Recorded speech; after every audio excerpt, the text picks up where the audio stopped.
সাধারণ বাণী বলে গিয়েছেন।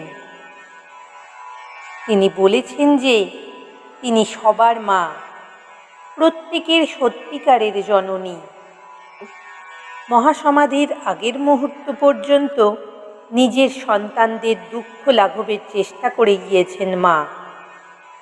মা বলেছিলেন, আমি সতেরো মা, অসতেরো মা।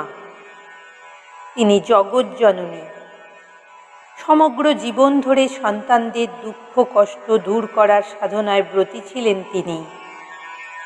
সহজ সরল ভাষায় ভগবত তত্ত্ব প্রচার করে গিয়েছিলেন তিনি।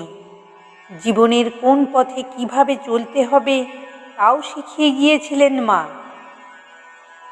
সন্তানরূপী ভক্তদের সুখে সুখী ও দুঃখে বিচলিত হতেন মা। নিজেও সারা জীবনে অশেষ কষ্ট ভোগ করেছেন, কিন্তু